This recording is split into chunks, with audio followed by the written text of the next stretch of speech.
And I do want to kind of mention one story. I'm not sure if you saw this one. Did you see that there was now, I want to say that this whole story seems subject possibly to multiple interpretations. So we don't know exactly what happened here, but the story as that it has been run within the news is that there were two illegal immigrants in Richmond, Virginia, who were planning a mass shooting for July 4th. Some apparently concerned citizen, this is the story, some concerned citizen overheard them planning for this mass shooting, sent a tip to the police, and the police basically showed up at, these two guys were roommates, showed up at their apartment and asked if they could come in and look around. The one guy apparently said yes, not probably the best decision, buddy, and they saw in plain sight a number of firearms. They did recover a couple of, now, of course, the news is calling them assault rifles, and frankly, if you look at the pictures, I mean, they look like military-style firearms, but they're just AR-15s. Those of us that are familiar with firearms and not, and our only contact with firearms is not what we read in the corporate media. We understand the fact that there's no difference between a black rifle and another rifle, but they get demonized. Anyway, they called them assault rifles. But if you look at them, I will say, I mean, they are set up in a configuration that makes it look like they might be used for anti-personnel. So in other words, it kind of looks like they might have been preparing to go shoot some people. These types of firearms are not cheap. I mean, they're not, out of the price range totally, but you're talking about these might have been, something between, say, on the low end, $750. On the high end, obviously, you get to several $1,000s. I'm sure, well, I would assume they didn't have the ones that are several $1,000s, but they had two of them. They had a number of magazines. They had some handguns, and they had several hundred rounds of ammunition. So they really had all the pieces in place there. And what's amazing, I mean, one of these guys, you know what his bail was set at? I mean, think about this, Pat George. This is a guy who's about to do a mass shooting, supposedly. You know what they said his bail at? Was it less than anybody from January 6th? Thank you. Yes, it was Good point of reference. $15,000.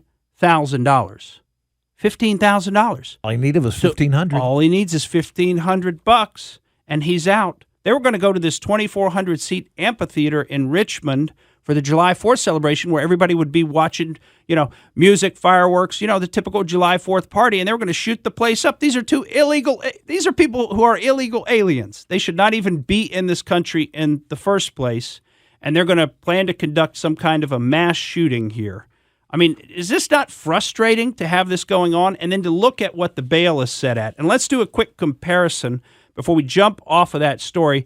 Let's do a comparison to the guy, if I can find among all my many papers here, that story on the guy from New York, remember, who was assaulted in the bodega behind the counter, right? Remember that one? Yep. And decided to defend himself. Now, he was a Dominican immigrant, been in this country legally for about 30 years, and decided to defend himself with a knife, stabbed his attacker. By the way, did you know, all right, you remember how this occurred, right? This woman was in his bodega. By the way, he didn't even own the bodega. He just works there. He's kind of employee that I think you want. The woman was in the bodega. She did not have the money for the items that she wanted to purchase, and so she said she would just take them. And he said, no, you can't just take them. You're not going to take them. And so what does she do? She goes out to her car, and she tells her boyfriend, who's about 35 years old, who is a career criminal, and he comes in, and he goes behind the counter, and he starts beating up this 61-year-old Dominican immigrant, legal immigrant. Starts beating him up behind the counter. Now, we've all seen the videos where people get beat up and things get out of control. I mean, what happens next, right? What happens next? Does he just stop with roughing him up? Or does he grab a bottle, start bashing his head? What happens next? It escalates. It can escalate, and you don't know what you're dealing with. And you have a primal right to self-defense. You have the right to defend yourself. And that's what this guy did. This bodega worker got a knife and started stabbing the guy. And you know what? It's terrible to see somebody killed for any reason.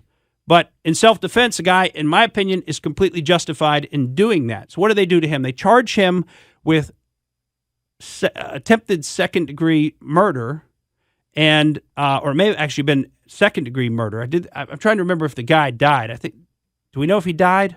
No, you guys don't know. Okay. Nobody knows if he died. I think he must have died because they charged him with second-degree murder. They wanted to set his bond at, get this, $500,000. Right? What in the world? $500,000?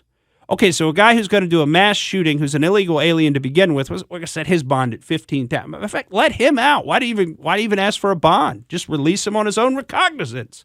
What possible trouble could he cause, or what could he get into? Let that guy he go. Did die. Yeah, that's why. Because I remember they charged him with second-degree murder.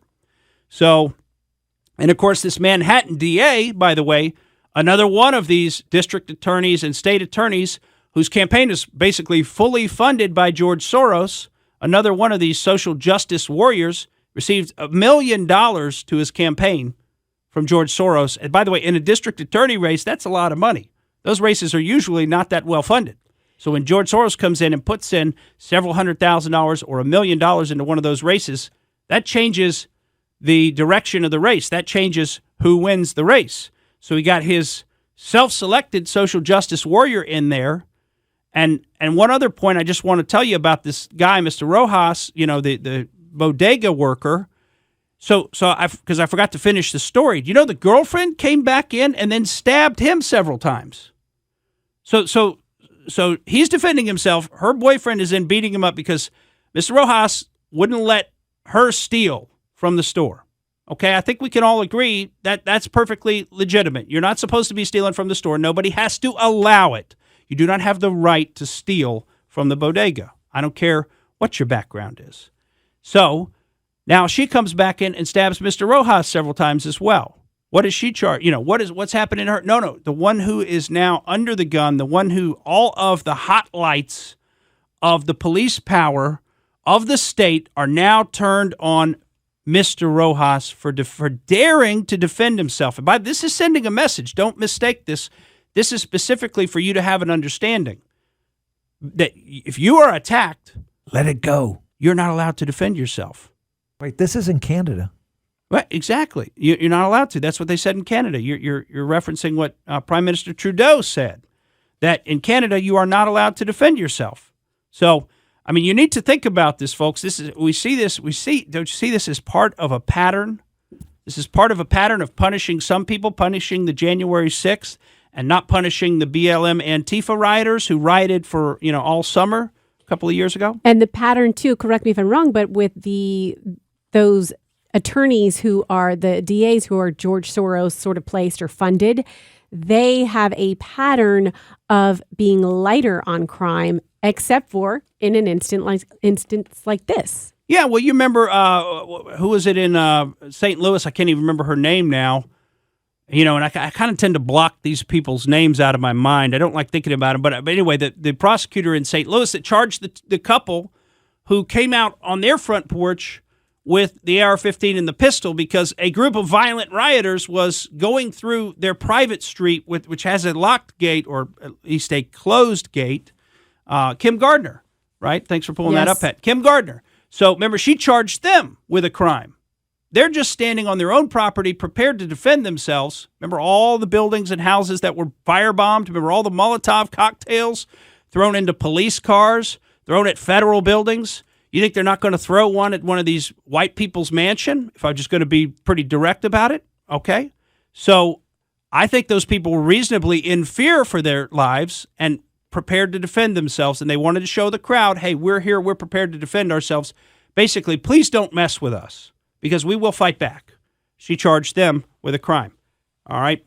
So you see how it goes. You got Kim Foxx in Chicago wanting to let Jussie Smollett off. We can't even get started about Chicago. I got a buddy that lives there, and he sends me nothing but stories about shootings and things going on in Chicago. I was in Chicago last year, and, he's saying, hey, this is right by your hotel. However many people got shot this weekend in one incident, like right around the block. I have buddies who lived there, and now they've all moved to Florida. Yeah, welcome to Florida, everybody. But don't forget the reason that you left there. You need to vote for the conservatives. You need to vote for Governor DeSantis and, the people who run the state like he runs our state. You don't need to vote for the people like Governor Pritzker or that horrible mayor of Chicago, Lori Lightfoot. And, She is a major lightweight. We also call her Beetlejuice. Yeah, there you go. Chicago shootings. 33 shot just this weekend. 33. I mean, imagine that. Imagine that was going on in Tampa or St. Petersburg. Thank you for listening to the Morgan Streetman Show. We hope you enjoyed what you heard, and if you did, please click like and subscribe to help us out. And remember that we recommend that you exercise your brain at least once a week.